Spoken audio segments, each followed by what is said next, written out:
ஜெபம் செய்வோம். எங்களை பரிசுத்தம் உள்ள நல்ல எங்களை அன்பு தகப்பனே, ஆண்டவரே உமக்கு ஸ்தோத்திரம் ஸ்தோத்திரம் ஸ்தோத்திரம். அப்பா,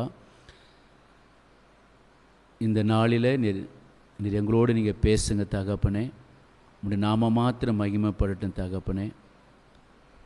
சத்தியத்தை அறிவீர்கள், சத்தியம் உங்களை விடுதலையாக்க சொன்ன வார்த்தையின் பிரகாரம் ஆண்டவரே உடைய வேத வசனம் அநேகர் விடுதலையாகட்டும், சமாதானத்தை சந்தோஷம் கொண்டு வரட்டும். அப்பா, இயேசு கிறிஸ்துவின் ஜெபம் கேளும் ஜீவனு நல்ல பிதாவே, ஆமேன். இயேசுவின் நாமத்தினால உங்களை அனைவரையும் வாழ்த்துகிறேன். இந்த நாளில் கூட கர்த்தருடைய வார்த்தையை நாம் கேட்க போகிறோம். உன் ஆத்துமாவை தப்புவிக்க என்ன செய்ய வேண்டும்? உன்னுடைய ஆத்துமாவை தப்புவிக்க என்ன செய்ய வேண்டும்?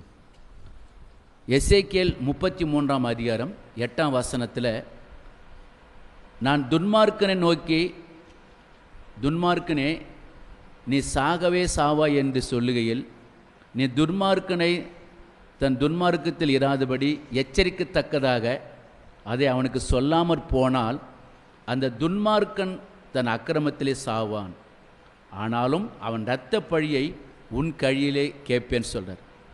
பிரியமானவர்களே, அந்த துன்மார்க்கனை நீ எச்சரிக்காத போனால், அந்த துன்மார்க்கன் அவன் இறந்து போயிட்டானா அவனுடைய இரத்த பழியை உன் கையில் நான் கேட்பேன் அப்படி சொல்கிறார். இன்றைக்கு நம்முடைய தேசங்களில் ஒவ்வொரு மாநிலங்களில் பார்க்கும்போது அநேக வாலிப பிள்ளைகள் இறந்து போகிறாங்க. அநேக குடும்பங்களில் சண்டைனால் தற்கொலை பண்ணிக்கிறாங்க.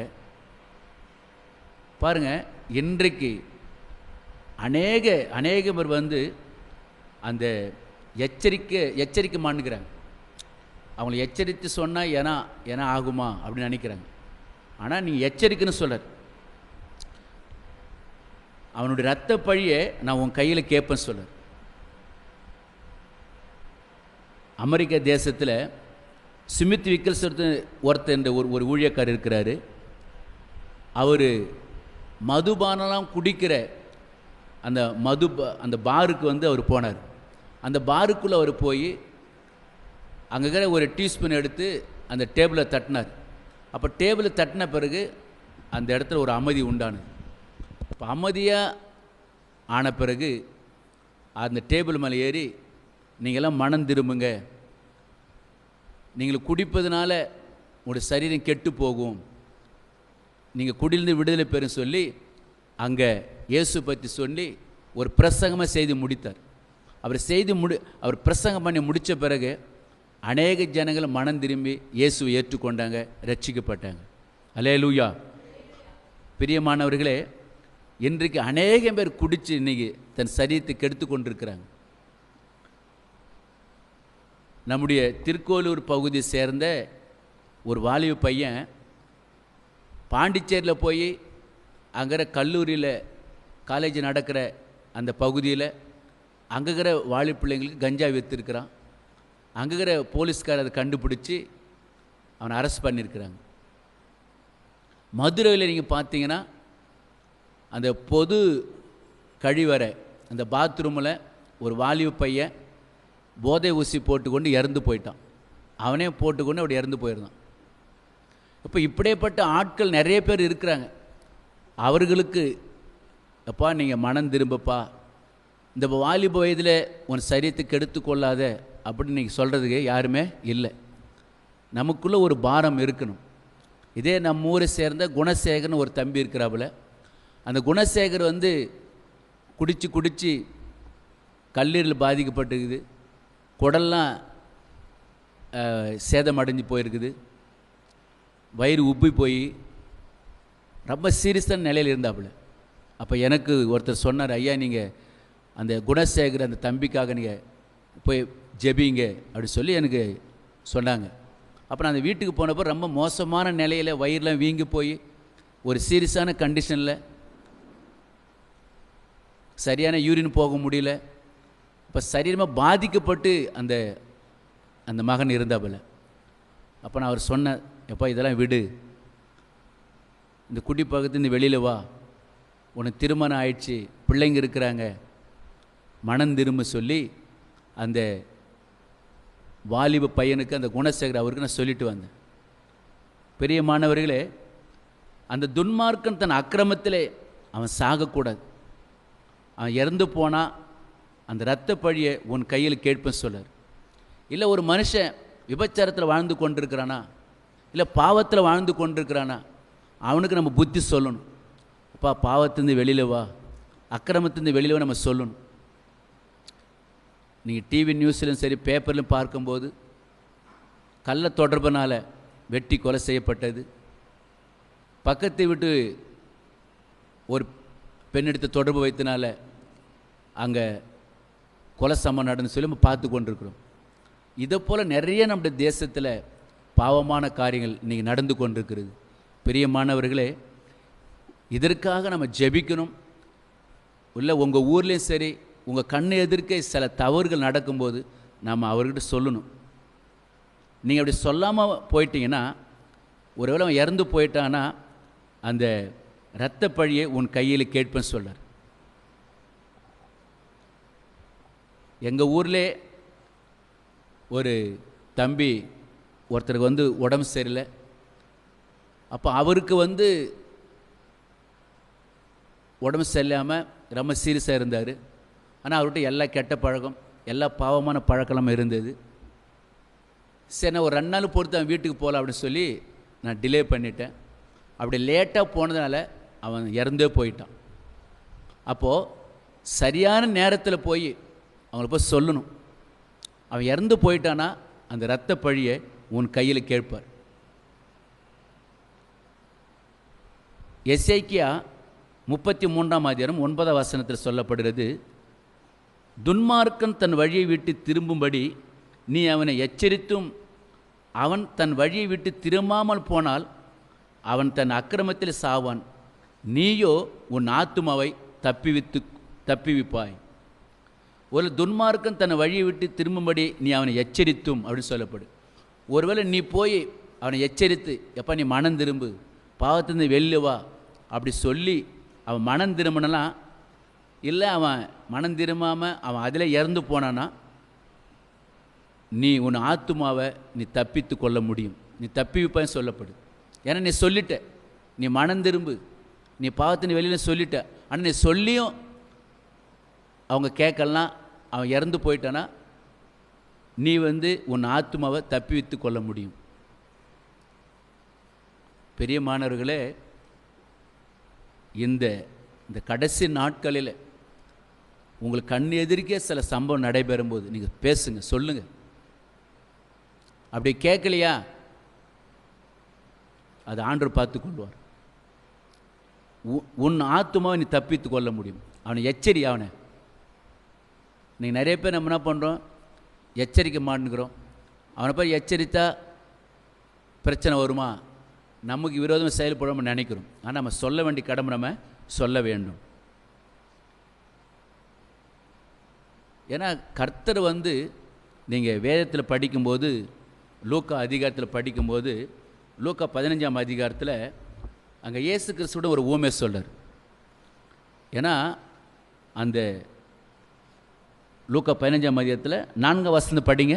லூக்கா 15ஆம் அதிகாரம் 4ஆம் வசனம். உங்களில் ஒரு மனுஷன் 100 ஆடுகளை உடையவனாய் இருந்து அவைகளில் ஒன்று காணாமல் போனால் 99 ஆடுகளையும் 99 ஆடுகளை வனாந்திரத்திலே விட்டு காணாமல் போன ஆட்டை கண்டுபிடிக்கும் அளவும் தேடி திரியானோ. கண்டுபிடித்த பின்பு அவன் சந்தோஷத்தோடு அதை தன் தோள்களின் மேல் போட்டுக்கொண்டு வீட்டுக்கு வந்து சிநேகிதரையும் அயலாகத்தாரையும் கூட வரவழைத்து காணாமல் போன என் ஆட்டை கண்டுபிடித்தேன், என்னோடு கூட சந்தோஷப்படுங்கள் என்பான் அல்லவா. அதுபோல மனம் திரும்ப அவசியமில்லாத 99 நீதிமான்களை குறித்து சந்தோஷம் உண்டாகிறதை பார்க்கிலும் மனம் திரும்புகிற ஒரே பாவி நிமித்தம் பரலோகத்தில் மிகுந்த சந்தோஷம் உண்டாயிருக்கு என்று உங்களுக்கு சொல்லுகிறேன். பெரியமானவர்களே, மனம் திரும்ப அவசியமில்லாத 99 நீதிமன்றம் குறித்து சந்தோஷம் உண்டாகிற பார்க்கலாம், மனம் திரும்புகிற ஒரே பாவி நிமித்தம் பரலோகத்தில் மிகுந்த சந்தோஷம் உண்டாயிருக்கும். இங்கே இயேசு கிறிஸ்து இந்த ஊமையை சொல்கிறார். அப்போது மனம் திரும்புகிற அந்த ஒரு ஆள் மனம் திரும்பும்போது அங்கே சந்தோஷம் உண்டாகுமா? எங்கே? அங்கே மனம் திரும்பும்போது என்ன நம்ம பரலோகத்தில் மிகுந்த சந்தோஷம் உண்டாகும். அப்போ ஆண்டவர் அந்த ஒரு மனிதனை குறித்து அவர் கவலைப்படுகிறார். இன்றைக்கு நம்ம அனைவரும் ஆண்ட சமூகத்தில், ஆண்டவரே இதை போல் தவறு பாவம் செய்கிற ஒவ்வொரு ஆள் உங்களுக்கு தென்படும் போது, இல்லை உங்கள் வீட்டிலும் சரி, இல்லை இங்கே ஊழியத்துக்கு போகவும் சரி, உங்கள் கண் எதிரில் சில சம்பவம் நடக்கும்போது சரி, அவங்கள்ட்ட நாங்கள் எப்படியாவது சொல்லி அவங்கள மனம் திரும்ப நம்ம வைக்கணும். அவன் மனம் திரும்பி அவன் பரலோகத்துக்கு வர வேண்டும். நீங்கள் வேதத்தில் படிக்கும்போது நீங்கள் 2 சாமுவேல் 12ஆம் அதிகாரத்தில் நாத்தான் தீர்க்கதரிசி தாவீதுகிட்ட போகிறாப்புல. இப்போ தாவீதுகிட்ட போய் அவன் செஞ்ச தவறை கண்டித்து உணர்த்துறாப்புல. ஏன்னா தாவீது உரியாவின் மனைவியை வைத்து கொண்டதுனால அதை நாத்தான் தீர்க்கதரிசி கண்டித்து உணர்த்துறாப்புல. அப்போ அவன் விடுபட்டான். அவன் கண்டித்து உணர்த்தனால அவன் மனம் திரும்பினான். பெரிய மாணவர்களே, இன்றைக்கு அந்த கண்டித்து உணர்த்தும் போது அதிலிருந்து வெளியில் வர வேண்டும்.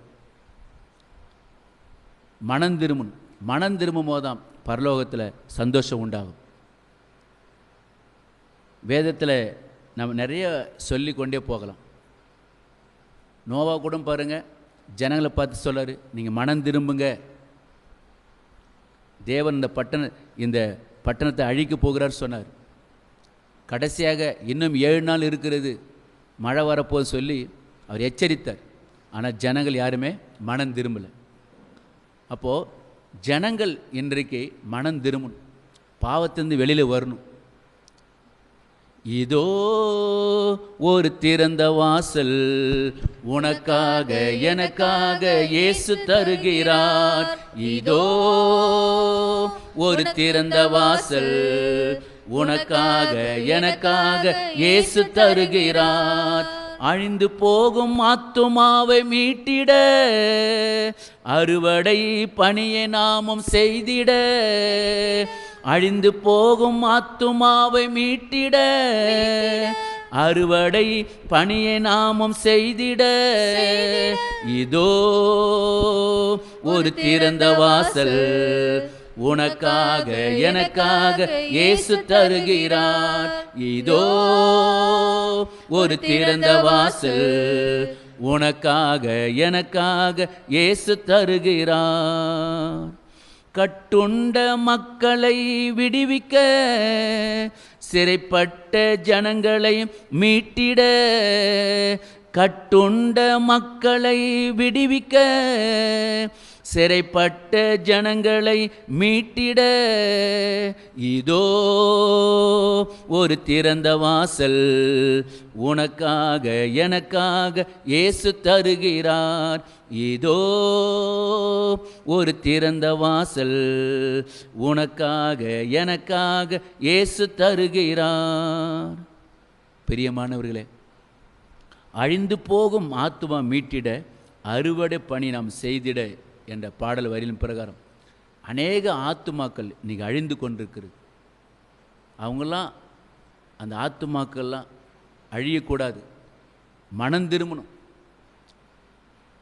அதற்காக நம்ம என்ன செய்யணும்? ஒருவேளை நீங்கள் அதுக்காக பாரத்தோடு ஜெபிக்கணும். ஆண்டவரே, அநேக ஆத்துமாக்கள் அழிந்து போய் கொண்டிருக்கிறாங்கப்பா, நீங்கள் அவர்களுக்காக ஜெபிக்கலாம். எசேக்கியேல் தீர்க்கதரிசி சொல்றாரு, ஒருவேளை அந்த ஜெபிக்கக்கூடிய ஆளை அவர் தேடுறாராம். அந்த சுவரை அடைக்கத்தக்கதாக ஒரு மனிதனை தேடுறேன் அப்படின்றார். திறப்பில் நின்று ஜெபிக்கக்கூடிய ஒரு மனுஷனை தேடுறேன் அப்படி சொல்கிறாப்புல. அப்போ நம்ம ஜெபிக்கணும். ஒருவேளை இதை போல் அழிந்து போகிற இந்த ஆத்துமாக்களுக்காக நம்ம ஜெபிக்கணும். நமக்குள்ள ஒரு பாரம் வரணும். அந்த பாரத்துக்கிட்ட ஆண்டவர்கிட்ட கேளுங்க, ஆண்டவரே என்னுடைய தேசத்திற்காக எங்கள் ஊருக்காக நான் ஜெபிப்பேன்னு சொல்லிட்டு ஒரு முடிவு இந்த 2026 நீங்கள் ஒரு பாரத்தோடு ஜெபிங்க. உங்களுடைய ஜெபத்துக்கு ஒரு பதில் கொடுப்பார். உங்களுடைய குடும்பத்தில் ஒரு சகோதரனோ ஒரு சகோதரியோ இதை போல் ஈடுபட்ட நம்ம ஜெபிப்போம் தானே, அதே போல் மற்றவர்களுங்க ஜெபிங்க. யோபு அவனை பண்ணான், மற்றவர்களுக்கு ஜெபித்தனால அவனுடைய சிறையிருப்பார் மாற்றினார். மற்றவங்களுக்கு ஜெபிக்கணும். அழிந்து போகிற அந்த ஆத்துமக்களை நம்ம ஜெபிக்கணும். இது கடைசி காலமாக இருக்கிறது. நீ நிறைய ஜனங்க இன்றைக்கி என்ன பண்ணுறாங்க, பாவத்தில் வாழ்ந்து கொண்டிருக்கிறாங்க. விக்கிரகத்தெல்லாம் நீங்கள் தேடி போய் கொண்டிருக்கிறாங்க. அவளுக்கு நம்ம ஜெபிக்கணும். அநேக ஆத்துமாக்கள் பிசாசின் பிடியில் அகப்பட்டு கொண்டிருக்கிறாங்க. அவங்களாம் விடுதலை பெறணும். நீங்கள் கட்டப்பட்டு இருக்கிறாங்க, அதற்காக நம்ம ஜெபிக்கணும். பிரியமானவர்களே, ஒருவேளை நீங்கள் ஒவ்வொருவரும் இந்த நாளில் பாவத்தில் வாழ்ந்து கொண்ட ஜனங்கள் விடுதலை பெறணும்னு சொல்லி நீங்கள் ஜெபிக்கணும். இல்லை உங்கள் கண்ணு எதிர்க்கே தவறு நடக்கும்போது அவங்கள்ட்ட சொல்லுங்கள், எப்பா மனம் திரும்பு, மகளே மனம் திரும்பு, கடைசி காலம் இயேசு வரப்போகிறார், மனம் திரும்ப நீங்கள் சொல்லணும். நீங்கள் எசேக்கியேல் 3:21 சொல்லப்படுகிறது, நீதிமானும் பாவம் செய்யாதபடிக்கு நீ நீதிமானை எச்சரித்த பின்பு அவன் பாவம் செய்யாவிட்டால் பிழைக்கவே பிழைப்பான். அடுத்து நீதிமானுக்கு சொல்கிறாரு, நீதிமானும் பாவம் செய்யாதபடிக்கு நீ நீதிமானை எச்சரித்த பின்பு அவன் பாவம் செய்யாவிட்டால் அவன் பிழைக்கவே பிழைப்பான். அப்போ நீதிமான கூட தவறு செய்யும்போது, இல்லை கர்த்தருடைய பிள்ளைகள் பாவம் செய்யும்போது நீங்கள் எச்சரிக்கிறீங்கன்னு வச்சுக்க, அப்படி எச்சரிக்கும்போது அவன் பாவம் செய்யலைன்னா அவன் பிழைப்பான் என்று சொல்லப்படுகிறது. இல்லை அவன் எச்சரிக்கப்பட்ட பின்பு நீயும் உன் ஆத்துமாவை தப்பிப்பாய் என்றார். அப்போது அந்த வேதவசனம் தெளிவாக சொல்லப்படுகிறது, நீதிமான் பாவம் செய்தபடிக்கு நீ நீதிமானை எச்சரித்த பின்பு அவன் பாவம் செய்யாவிட்டால் பிழைக்கவே பிழைப்பான். அவன் எச்சரிக்கப்பட்டான், நீயும் உன் ஆத்துமாவை தப்பிப்பாய் என்று சொல்லார். அப்போது அந்த நீதிமானை எச்சரிக்கும் போது நீ கூட உன்னுடைய ஆத்துமாவை நீ தப்பித்து கொள்ள முடியும் சொல்லி இங்கே சொல்கிறாப்புல. இப்போ நீதிமானம் கூட நம்ம எச்சரிக்கணும். நீ இந்த தவறு செய்கிற, நீ இதை போல் செய்யக்கூட நம்ம சொல்லணும். அப்படிங்க சொல்லும்போது நீயும் உன் ஆத்மாவை தப்பித்து கொள்ள முடியும். ஒரு துன்மார்க்கத்தில் வாழ்கிற ஒரு மனுஷனுக்கு எப்படி அவன் செய்கிற பாவத்தை கண்டித்து உணர்த்துறியோ, அதே போல் நீதிமான் தவறு செய்யும்போது கூட நீங்கள் கண்டித்து உணர்த்தணும், நீங்கள் எச்சரிக்கணும் அப்படி சொல்கிறார். அப்போ இன்றைக்கு நீங்கள் நிறைய பேர் என்ன சொல்கிறாங்க, அவர் அந்த பதவியில் இருக்கிறாரு, இல்லை அவர் ஒரு ஊழியக்காராக இருக்கிறாரு, அவர் ஒரு பிஷப்பாக இருக்கிறாரு, நான் எப்படி இதெல்லாம் சொல்லுவேன்? நம்ம சொல்லணும். அவங்க செய்கிற அந்த தவறுகளை நாம் சொல்ல வேண்டும். அப்படி சொல்லும்போது அவனும் பிழைப்பாங்க, நீங்களும் உன் ஆத்துமாவை தப்பித்து கொள்ள முடியும். பிரியமானவர்களே, இன்றைக்கு ஆண்டு சமூகத்தில் கேளுங்க, ஆண்டவரே எங்களுடைய தேசத்தில் இருக்கிற ஒவ்வொரு ஆத்துமகளுக்காக நான் ஜெபிப்பேன் சொல்லி ஒரு முடிவு எடுங்க. நீங்கள் ஜெபிங்க, தேசத்திற்காக ஜெபிங்க, உண்மையான தேவமணியில் உருவாக வேண்டும் சொல்லி ஜெபிங்க, நல்ல அரசியல்வாதிகள் உருவாக வேண்டும் ஜெபிங்க, தேசத்துக்கு நன்மை செய்யக்கூடிய அரசியல்வாதிகள் உருவாக வேண்டும் ஜெபிக்கணும். நம்ம இது கடைசி காலமாக இருக்கிறது. இந்த நிறைய வாலிப பிள்ளைங்க நீங்கள் ஆண்டவரிடத்தில் வரணும். ஏன்னா வாலிப பிள்ளைங்க கர்த்தருக்காக வாழணும். வாலிப பிரயாசத்தில் உன் சிசுக்கு நினை என்று சொல்லப்படுது. இப்போ வாலிப பிள்ளைகள் ஆண்டவரை தேடுங்க. யோசேப்பு பாருங்கள், அவன் பாவத்திற்கு விலகி ஓடினான் என்று சொல்லப்படுது. அதே பாவத்திற்கு விலகி ஓடுங்க, கர்த்தருக்கு பயந்து நடங்க, கர்த்தர் உங்களை ஆசீர்வதிப்பார். எங்களை பரிசுத்தம் உள்ள நல்ல எங்களை அன்பு தகப்பனே, ஆண்டவரே உமக்கு ஸ்தோத்திரம் ஸ்தோத்திரம் ஸ்தோத்திரம். அப்பா, நீர் மனமிறங்குற ஒரு தேவனாப்பா. ஆண்டவரே, இந்த இரவு ஜெப கூடுகளை கலந்து கொண்டிருக்கிற ஒவ்வொருவருக்கும் அப்பா நீர் அற்புதங்களை செய்யுங்க அப்பா. ஆண்டவரே, ஆராதனையுடைய பெரிய காரியங்களும் எண்ணி முடியாத அதிசயங்களை நீங்கள் ஒவ்வொருக்கும் செய்யுங்க தகப்பன். நீர் இரக்கமுள்ள ஒரு தேவனாப்பா, நீர் மனதுருகிற ஒரு தேவன் தகப்பனே. கண்ணீரோடு யார் இருக்கிறாங்களோ, துக்கத்தோடு யார் இருக்கிறாங்களோ ஒவ்வொருக்கும் மனம் இறங்குங்க. சங்கீதம் 56:8 என் அலைச்சல்கள் என்ன இருக்கிறீர், என் கண்ணீர் துரித்துள்ள எண்ணப்பட்டு சொல்லப்பட்டு ராஜா. கண்ணீரோடு இருக்கிற ஒவ்வொரு கண்ணீரில் நீங்கள் தொடங்க சுவாமி. வியாதியோடு வந்திருக்கிற ஒவ்வொரு விடுதலையாகட்டும் இயேசுவின் நாமத்தில் அப்பா. உங்களுடைய ஆணிகளை கடவுப்பட்ட கரத்தை வச்சு இயேசுவின் நாமத்தினால் சுகத்தை நீர் கட்டடம் பீதாவே. ஆண்டவரே உமக்கு ஸ்தோத்திரமாப்பா. இன்றைக்கு ராஜா அநேக ஆத்துமக்கள் ரட்சிக்கப்படணும் சுவாமி. பாவத்தில் வாழ்ந்து கொண்டிருக்கிற ஜனங்கள் பாவத்திலிருந்து வெளியில் வர நீங்கள் கிருபை செய்யுங்க ராஜா. இன்றைக்கி வாலிப பிள்ளைகள் இறந்து கொண்டிருக்கிறாங்க ராஜா. பாவத்தில் வாழ்ந்து கொண்டு அக்கிரமத்தில் வாழ்ந்து கொண்டு எல்லா பிள்ளைகளையும் நீங்கள் தொடுங்க சுவாமி. அவங்களாம் மனம் திரும்பிட்டு ரட்சிக்கப்பட்டேன் சுவாமி. எத்தனையோ பெற்றோர் நீங்கள் அழுது கொண்டு இருக்கிறாங்க அப்பா. ஐயோ என் மகள் மனம் திரும்பலன்னு சொல்லி அழுது கொண்டு இருக்கிறாங்க ராஜா. அப்பேற்பட்ட பிள்ளைகளை நீங்கள் தொடுங்க சுவாமி. பாவத்திலிருந்து வெளியில் வர நீங்கள் கிருபை செய்யுங்க. அக்கிரமத்திலிருந்து வெளியில் வர கிருபை செய்யுங்க ராஜா. ஆண்டவர் ஒரு பாவி மனம் திரும்பும்போது பல்லவராஜன் சந்தோஷம் உண்டாங்கன்னு சொல்லப்படுற ராஜா. எங்கள் ஜனங்களை மனம் திரும்பணும், வாலிப்பிள்ளைய மனம் திரும்பணும். ஆண்டவரே நீ ஒரு விஷம் மனம் இறங்குங்க தகப்பன். நீ இரக்கமுள்ள ஒரு தேவனாப்பா. அநேக ஆத்துமாக்கள் இன்றைக்கு அழிந்து கொண்டிருக்கிற ராஜா அப்பா. அப்படியேப்பட்ட ஆத்துமாக்கள் தொடுங்க அப்பா. இல்லை கர்த்தருடைய பிள்ளைகள் கூட இன்றைக்கி சில தவறு செய்கிறாங்க. அவங்க கூட இந்த பாவத்திலிருந்து வெளியில் வரணும், இந்த அக்கிரமத்திலிருந்து வெளியில் வர நீங்கள் கிருபை செய்யுங்க ராஜா. வந்திருக்கிற ஒவ்வொரு நீங்கள் ஆசீர்வதிங்க ராஜா. இந்த ஜெபத்தில் கலந்து கொண்ட ஒவ்வொருக்கும் நீங்கள் மனம் இறங்குங்க தகப்பன். மேக 2:13 தடைகளை உடைக்க ஒரு நீர் சுவாமி. ஒவ்வொரு குடும்பத்தில் இருக்கிற எல்லா தடைகள் விலகட்டும் இயேசுவின் நாமத்தில் ராஜா. ஆண்டவரே உமக்கு ஸ்தோத்திரம் ராஜா. இந்த புதிய மாதத்தில் ஒவ்வொருக்கும் இரக்கம் செய்யுங்க ராஜா. ஒவ்வொருக்கும் அதிசயங்களை அற்புதம் செய்யுங்க ராஜா. ஆபிரகாம் ஆசீர்வதித்தது போல் ஒவ்வொரு தேவ பிள்ளைகளையும் ஆசீர்வதிங்க ராஜா. குழந்தை இல்லாத பிள்ளைகளுக்கு குழந்தை பாய்த்தை கட்டளிடுங்க ராஜா. பிரசுத்தை காத்து கொண்டு நல்ல சுகப்பிரசு கொடுங்க ராஜா. படிக்கிற பிள்ளைங்கள் நல்லா படிக்கிற ஞானத்தை அறிவும் கொடுங்க ராஜா. அநேக படிக்கிற பிள்ளைகளுக்கு எஸ்ஸப்பா சரியான முறையில் இங்கிலீஷ் பாடம் வரலை, கணக்கு பாடம் வரல சொல்லி கஷ்டப்பட்டு கொண்டிருக்கிறாங்க. அந்த பிள்ளைகளுக்கு அந்த ஞானத்தை அறிவும் கொடுங்க அப்பா. படிக்கிற பிள்ளைகள் எல்லாம் பணத்தை சந்திங்க அப்பா. அவங்க குடும்பத்தில் சமாதானம் நிலவட்டும் சுவாமி. ஆசீர்வதிங்க ராஜா. இந்த ஜபத்தில் கலந்து கொண்டு ஒவ்வொரு மீது ராஜா உங்களுடைய வல்லமை அபிஷேகம் இறங்கட்டும். பரிசுத்தனை ஒவ்வொரு மீது உங்களுடைய வல்லமை இறங்கட்டும் அப்பா. ஒவ்வொரு நீங்கள் ஆசீர்வதிங்க ராஜா. என்னுடைய ஜபத்தை கேட்டது நன்றி அப்பா. பதில் கொடுத்து மக்கள் நன்றி. ஏசு கிறிஸ்துவின் ஜபம் கேளும் ஜீவன் நல்ல பிதாவே. ஆமென்.